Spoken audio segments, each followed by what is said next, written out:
Today we're gonna make an artwork with lots of lines in it, and we're gonna use something really special. These are bingo daubers. And if you've never used them before, they can get pretty messy, but if you use them the right way, it will not get that messy at all. The first thing is, it has a cap on top. So we need to carefully twist off the cap and make sure to keep the cap on your desk so it doesn't roll away. We don't want to lose it.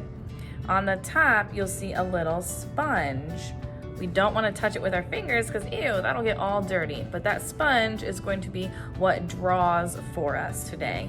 Inside there is black ink and you can kind of feel it in there. Do not shake this. I know another art teacher who had a student shake it and squeeze it as hard as they could, and it exploded everywhere and made a huge mess. So we never shake it, even if it's not coming out.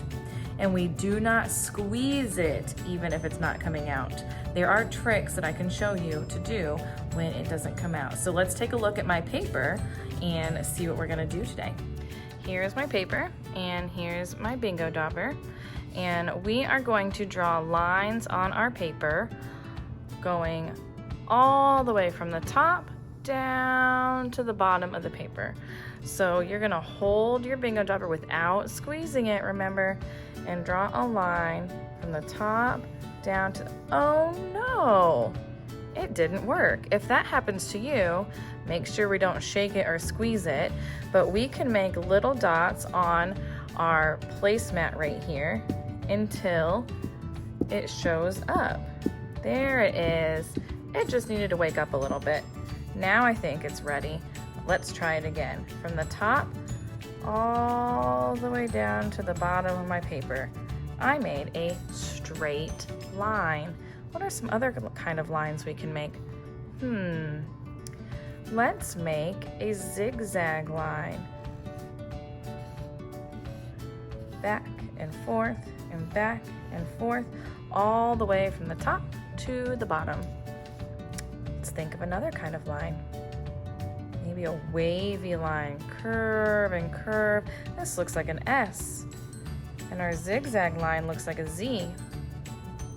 Maybe we can do a loop-de-loop line. That one can be tricky, but I bet you guys can try it. Goes around and around and around and around and around. I don't know if I can fit any more. Maybe one more? We can make a dashed line. That's the one that hiccups up off the paper. So now I have lots of different lines on my paper, and if you didn't squeeze it that much, hopefully it doesn't need that long to dry, but we might have to wait a little bit for it to dry. And when it's all dry, we're going to add some color to it. You're gonna get another fun supply to use today, and inside this box are paint sticks. They kind of work like glue sticks. You take the cap off and the bottom twists just like a glue stick, and it makes it grow and grow and grow and grow. Do we need that much?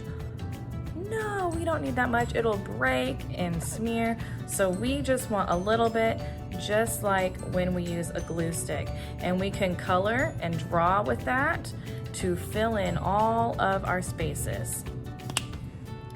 When all of your lines are completely dry, and you can tell by no shiny spots on my lines at all, we are going to use those paint sticks. And we take the cap off. We just need a little bit. And we're gonna color in between all the spaces. Now when we color, we wanna make sure we're filling in all the spaces. So if I color too fast and I start going like this, does that look good? I still have some empty spots, don't I? I like to call those empty spots hungry spots. We need to fill it up until it's not hungry anymore. It wants lots of color. My artwork is very hungry for color. And since we have that placemat underneath our artwork, it should catch all the little extras in case I run off. All right, is it all filled in yet? No? I have some down here, don't I? Gotta fill in all those hungry spaces. Now we can do different colors in different spaces. We don't want to mix our colors on top of each other because then it might look kind of muddy in the end. When you mix too many colors together, it gets really muddy like a mud puddle, and we don't want mud in our artwork today. Now that I'm done with this blue paint stick, I'm gonna make sure to put the cap back on and hear it click before I put it back in the box and pick a new color. You can use any colors that you want, and you can fill in all the different spaces between your black lines.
So there's my artwork.